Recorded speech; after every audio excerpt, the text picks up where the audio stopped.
ان میں سے نمبر 1 ایران ہے۔ اگر ہم چلتے ہیں عرب سے مشرق کی طرف تو ایران ایک اعتبار سے یہ بازی لے گیا ہے پورے عالم اسلام پر۔ ان کے مذہبی عقائد، ان کی فقہ سے ہمیں جو اختلاف ہے وہ ہے اپنی جگہ پر ہے۔ آپ کو معلوم ہے میرے بارے میں کسی کو اشتباہ نہیں ہو سکتا اس اعتبار سے۔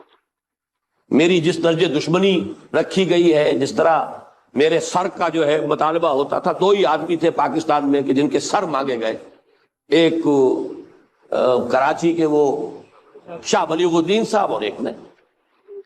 تو اس حوالے سے وہ اپنی جگہ پر اختلاف ہے، لیکن اس حقیقت کا اعتراف کیے بغیر نہیں رہا جا سکتا پورے عالم اسلام میں یہ واحد مسلمان ملک ہے جس نے بہرحال اپنی شریعت، اپنے عقائد کے مطابق ایک مذہبی انقلاب برپا کیا ہے، اور پورے عالم اسلام میں مذہبی سطح پر حکومت کی سطح پر فنڈامنٹلسٹ صرف ایک ملک ہے، یا دوسرا جو ہے تھوڑا سا وہ ہے سوڈان، لیکن اس کی اہمیت اس لیے نہیں کہ وہ کسی عوامی انقلاب سے نہیں بنا، بلکہ وہ تو فوجی انقلاب سے شکل بنی ہے جو بھی بنی ہے۔ اللہ کرے اس میں استقامت ہو، اس سے یقینی کوئی نتیجہ برآمد ہو جائے۔ خبریں بھی اچھی آ رہی ہیں، لیکن میں تو دنیا کا جو پرسپیکٹو ہے اس کے حوالے سے عرض کر رہا ہوں کہ اس پہلو سے ایران ان کا ٹارگٹ ہے، ٹارگٹ نمبر 1 ایک خاص اعتبار سے۔ ٹارگٹ نمبر 1 ایک دوسرے اعتبار سے ہم ہے، وہ میں بعد میں عرض کروں گا۔ چونکہ حکومت کی سطح پر فنڈامنٹلزم ہے اور وہ آیا ہے ایک عوامی انقلاب کے نتیجے میں، پھر ان کے پاس تیل کی دولت ہے، اس کے خلاف اکنامک سینکشنز بھی ہو جائیں تو اگر لیبیا کھڑا ہو سکتا ہے تو بہرحال وہ بھی کھڑا ہو سکتا ہے، اور نقشہ وہ دنیا کو دکھا چکا ہے کہ لڑا دے ممولے کو شہباز، یہ نقشہ بھی اس نے دکھا دیا ہے۔ یہ ہے ایران کا معاملہ۔ نمبر 2 پاکستان۔ پاکستان 400 برس کی تجدیدی مساعی کا امین ہے، امانت دار ہے۔ پورے ہندوستان میں مجدد الفسانی رحمت اللہ علیہ، شاہ ولی اللہ دہلوی رحمت اللہ علیہ، سید احمد بریلوی رحمت اللہ علیہ، ان کا جہاد، پھر اس 20ویں صدی عیسوی میں یا 14ویں صدی ہجری میں علامہ اقبال جیسا مفکر، مولانا مودودی جیسا مصنف، مولانا الیاس جیسا مبلغ، شیخ الہند جیسا مجاہد حریت، پورے عالم اسلام میں ان کا پیرلل کوئی موجود نہیں۔ یہ 400 سال کی تاریخ ہے، اس کی امانت اور اس کے نتیجے میں یہاں کے مڈل کلاس میں فنڈامنٹلزم کا ایک نیوکلیس ہے، اگرچہ حکومت کی سطح پر کوئی پیش رفت نہیں ہو سکی آج تک، بلکہ اب تو پسپائی ہو رہی ہے، اب پیچھے ہٹ رہے ہیں۔ وہ ہمارے ان سیاسی جو بھی زعماء ہیں، جو جماعتیں ہیں، ان کی غلطی اور الیکشن ہی کو واحد میدان بنا کر اس کے اندر اپنا سارا وقت و توانائی اور قوتیں ضائع کر دینا، یہ ہے در حقیقت جس کا کہ یہ صدا مل رہی ہے کہ اس اعتبار سے تو پسپائی کی طرف ہے معاملہ، کسی پیش رفت کی طرف نہیں ہے۔ لیکن باہر والے تو دیکھتے ہیں نا کہ اندر کیا کچھ مواد موجود ہے۔ اگر مڈل کلاس میں وہ فنڈامنٹلزم کا بارود موجود ہے تو کسی بھی وقت اس کے اندر جو ہے وہ کوئی دھماکہ ہو سکتا ہے۔ دوسری بات جو ان کے لیے ایک اعتبار سے ٹارگٹ نمبر 1 ہمیں بنا رہی ہے، وہ ہمارا ایٹمک نو ہاؤ ہے، پورے عالم اسلام میں اور کسی کے پاس نہیں۔ اسلامی بم اگر بنے گا تو یہی بنے گا۔ یہ ہے مختلف اسباب جس کے بنا پر ایران اور پاکستان کو آپ بریکٹ کر لیجئے، یہ اس نیو ورلڈ آرڈر یا آج کی میری گفتگو کے حوالے سے یہودی اور عیسائی گٹھ جوڑ کا جو ٹارگٹ نمبر 1 ہے، ایک اعتبار سے ایران ہے، ایک اعتبار سے پاکستان۔ ان میں سے نمبر 1 ایران ہے۔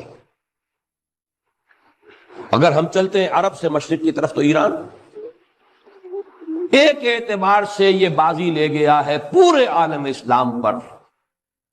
ان کے مذہبی عقائد، ان کی فقہ سے ہمیں جو اختلاف ہے وہ ہے اپنی جگہ پر ہے۔ آپ کو معلوم ہے میرے بارے میں کسی کو اشتباہ نہیں ہو سکتا اس اعتبار سے۔ میری جس درجے دشمنی رکھی گئی ہے، جس طرح میرے سر کا جو ہے مطالبہ ہوتا تھا، 2 ہی آدمی تھے پاکستان میں کہ جن کے سر مانگے گئے، ایک کراچی کے وہ شاہ بلیغ الدین صاحب اور ایک نے۔ تو اس حوالے سے وہ اپنی جگہ پر اختلاف ہے، لیکن اس حقیقت کا اعتراف کیے بغیر نہیں رہا جا سکتا پورے عالم اسلام میں یہ واحد مسلمان ملک ہے جس نے بہرحال اپنی شریعت، اپنے عقائد کے مطابق ایک مذہبی انقلاب برپا کیا ہے، اور پورے عالم اسلام میں مذہبی سطح پر حکومت کی سطح پر فنڈامنٹلسٹ صرف ایک ملک ہے، یا دوسرا جو ہے تھوڑا سا وہ ہے سوڈان، لیکن اس کی اہمیت اس لیے نہیں کہ وہ کسی عوامی انقلاب سے نہیں بنا، بلکہ وہ تو ایک فوجی انقلاب سے شکل بنی ہے جو بھی بنی ہے۔ اللہ کرے اس پہ استقامت ہو، اس سے یقینی کوئی نتیجہ برآمد ہو جائے۔ خبریں بھی اچھی آ رہی ہیں، لیکن میں تو دنیا کا جو پرسپیکٹو ہے اس کے حوالے سے عرض کر رہا ہوں کہ اس پہلو سے ایران ان کا ٹارگٹ ہے، ٹارگٹ نمبر 1 ایک خاص اعتبار سے۔ ٹارگٹ نمبر 1 ایک دوسرے اعتبار سے ہم ہیں، وہ میں بعد میں عرض کروں گا۔ چونکہ حکومت کی سطح پر فنڈامنٹلزم ہے اور وہ آیا ہے ایک عوامی انقلاب کے نتیجے میں، پھر ان کے پاس تیل کی دولت ہے، اس کے خلاف اکنامک سینکشنز بھی ہو جائیں تو اگر لیبیا کھڑا ہو سکتا ہے تو بہرحال وہ بھی کھڑا ہو سکتا ہے، اور نقشہ وہ دنیا کو دکھا چکا ہے کہ لڑا دے ممولے کو شہباز، یہ نقشہ بھی اس نے دکھا دیا۔ یہ ہے ایران کا معاملہ۔ نمبر 2 پاکستان۔ پاکستان 400 برس کی تجدیدی مساعی کا امین ہے، امانت دار ہے۔ پورے ہندوستان میں مجدد الفسانی رحمت اللہ علیہ، شاہ ولی اللہ دہلوی رحمت اللہ علیہ، سید احمد بریلوی رحمت اللہ علیہ، ان کا جہاد، پھر اس 20ویں صدی عیسوی میں یا 14ویں صدی ہجری میں علامہ اقبال جیسا مفکر، مولانا مودودی جیسا مصنف، مولانا الیاس جیسا مبلغ، شیخ الہند جیسا مجاہد حریت، پورے عالم اسلام میں ان کا پیرلل کوئی موجود نہیں۔